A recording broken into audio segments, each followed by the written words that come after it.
తాకట్టులో ఉన్న బంగారాన్ని విడిపించి ఆ రోజు ఆన్లైన్ రేటుకే మేము కొంటాం. Sharma gold company. అందరికీ నమస్కారం. Welcome to our channel. నేను మీ రమ్య.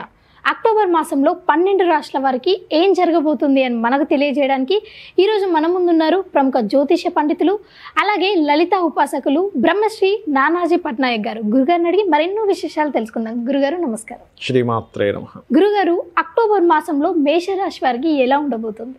ఫస్ట్ ఆఫ్ ఆల్ ఏంటంటే అమ్మ, మేషరాశి వారికి కనుక చూసుకున్నట్లయితే రాశ్యాధిపతి 3వ స్థానంలో ఉంటూ 20వ తేదీ నుంచి 4వ స్థానంలోకి వెళ్తున్నాడు. కాబట్టి ఏంటంటే 20వ తేదీ నుంచి నీచభంగ రాజయోగము జరుగుతుంది అక్కడ. And at the same time నీచము ఉంది, నీచభంగ రాజ రెండు జరుగుతున్నాయి. కాబట్టి కాస్త వాహనాల మీద వెళ్ళేటప్పుడు కొంచెం జాగ్రత్తగా ఉండడము, కొంచెం వివాహ జీవిత సంబంధించిన విషయంలో కొద్దిగా 20వ తేదీని జాగ్రత్తగా ఉండాలి. దాని తర్వాత యాక్చువల్గా దానికంటే ముందైతే మనకి 7వ స్థానంలో శుక్రుడు ఉండి, శుక్రుడు దాదాపుగా 13వ తేదీ వరకు అక్కడ ఉంటాడు. 13వ తేదీ లోపల వీళ్ళకి ఏదైనా వివాహ సంబంధించినటువంటి విషయాలు చాలా బాగుంది. 13వ తేదీ వరకు ఫైనాన్షియల్ రిలేటెడ్ సంబంధించిన విషయాలు కూడా చాలా బాగుంది. కాకపోతే మేషలగ్నం వారు మేషరాశి వారికి ఒకటేనమ్మా, ఏంటంటే 3వ అధిపతి ఎప్పుడైతే ఈ యొక్క కేతువుతో కలిసి ఉంటున్నాడు 6వ స్థానంలో, కాస్త వీళ్ళు 10వ తేదీ వరకు వీళ్ళు ఏదైనా సరే ప్రాపర్టీస్ అంటే అగ్రిమెంట్స్ చేసుకునే విషయంలో కానీ, ఎవరికైనా అప్పులు ఇవ్వడము తీసుకునేటువంటి అంశాల్లో కానీ ముఖ్యంగా జాగ్రత్తగా ఉండాలి. ఇంకోటి పంచమాధిపతి అయినటువంటి రవి కూడా కాస్త ఈ మాసంలో 16వ తేదీ వరకు 6వ స్థానంలో ఉంటే ఆల్రెడీ వీళ్ళకి 6వ స్థానంలో గ్రహణం పట్టింది. కాబట్టి ఒక రకంగా కాంపిటీషన్ రిలేటెడ్ సంబంధించిన వాటిలో బాగా కలిసి వస్తుంది చెప్పాలంటే ఈ 6లో ఉండడం అనేటువంటిది. And at the same time financial growth కూడా ఇస్తాడు అక్కడ 6లో ఉన్నప్పుడు రవి సహజంగా. ఎందుకంటే 6వ స్థానం అనేది డైలీ లైఫ్ కింద చెప్తాము. 6వ స్థానం అనేటువంటిది మనకి స్పోర్టివ్ రిలేటెడ్ సంబంధించిన వాటి మీద తీసుకుంటాము. అంటే నేను చెప్పేది ఏంటంటే ఈ యొక్క కాంబినేషన్స్ ఏవైతే ఉన్నాయో మనము ఈ ఫైనాన్షియల్గా చాలా బాగుంది ఈ మంత్. వీళ్ళకి అగ్రిమెంట్స్ అవి చేసుకునేటప్పుడు కొంచెం జాగ్రత్తగా ఉండాలి. 20వ తేదీ నుంచి ఎప్పుడైతే కుజుడు మారుతున్నాడో వాహనాల మీద వెళ్ళేటప్పుడు అది కొంత జాగ్రత్త వహిస్తూ ఉండాలి. ఎట్ ఏ సేమ్ టైం మరొక విషయం ఏంటంటే ఈ 6వ స్థానంలో ఈ గ్రహస్థితి ఉన్నందుకు వీళ్ళకి గ్రహణం కూడా పట్టినందుకు మంచిదే చెప్పాలంటే ఈ మంత్ అంతా కూడా. ఏది competition related exams, government related వాటిలో అనేది చదువుకునే వాటికి. అదేవిధంగా 12వ స్థానంలో రాహు ఉన్నందుకు విదేశాలకు వెళ్ళడానికి చాలా బాగుందని చెప్పుకోవచ్చు.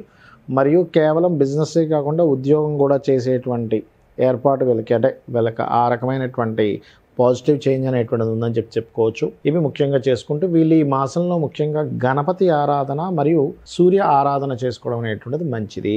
గురుగారు, ఎలాగో నవరాత్రులు వస్తున్నాయి కదా, ఉద్యోగం కోసం చూస్తున్నవారు కానీ, సంతానం కోసం చూస్తున్నవారు, పెళ్ళి అయి ఇబ్బందులు పడుతున్నవారు, వీరందరికీ నవరాత్రుల్లో ఎలాంటి పరిహారాలు చేసుకుంటే మంచి జరుగుతుంది? ఒకటేనమ్మా, నవరాత్రులు అంటేనే మనకి ఇంకా అద్భుతమైనటువంటి కాలం. అమ్మవారి యొక్క అనుగ్రహం ఎక్కువగా ఉండేటువంటి సమయం అంటారు ఈ నవరాత్రుల్ని. ఈ సమయంలో ఏంటంటే లలితా సహస్రనామాల్లో కొన్ని నామాలు ఉన్నాయి.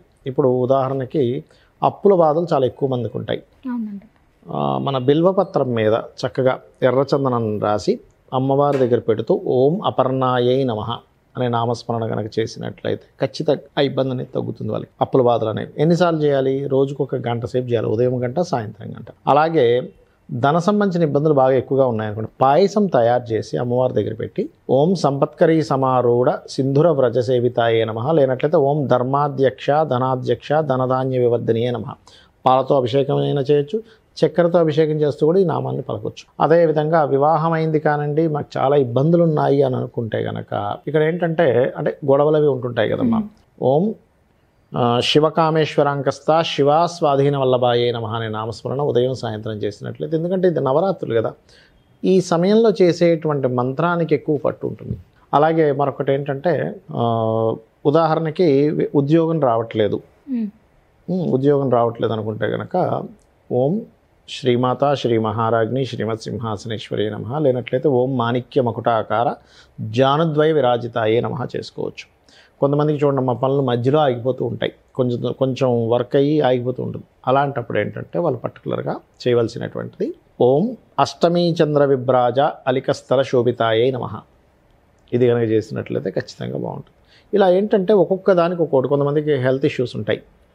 అలాంటి వాళ్ళకి ఏంటంటే పర్టికులర్గా ఓం సర్వవ్యాధి ప్రశమని సర్వమృత్యు నివారణి అగ్రగణ్య చింత్యరూప కలికల్మశనాశిని నమః. ఏదైనా ఫుడ్ తినేటప్పుడు కూడా క్రీమ్ అచ్యుతానంతా గోవింద అనుకుంటూ తింటే కూడా వాళ్ళకి అది ఔషధంగా మారుతుంది. మరొకటి ఏంటంటే అమ్మ ఇక్కడ దీంతో పాటు ఇక్కడ మీరు అర్థం చేసుకోవాల్సింది ఎప్పుడు కూడా గోచార ఫలితంతో పాటు మన జన్మజాతకం కూడా ఉంటుంది. అంటే మన జన్మజాతకంలో లగ్నబలం ఎలా ఉంది, మనం ఏదైనా ఒక పని చేయలేకపోతున్నాం అంటే లగ్నం బలంగా లేదని అర్థం. అప్పుడు శ్రీమాత్రే నమః అనుకుంటే కూడా లగ్నబలం పెరుగుతుంది.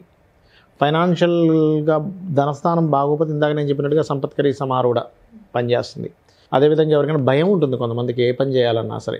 అలాగా ఎక్కువ ఫియర్ ఉండేటువంటి వారు ఏంటంటే కనకాంగద కేయూర కమనీయ భుజాన్విత అనేటువంటి నామం అద్భుతంగా పనిచేస్తుంది. అలా ఒక్కొక్క దానికి ఒక్కో నామం.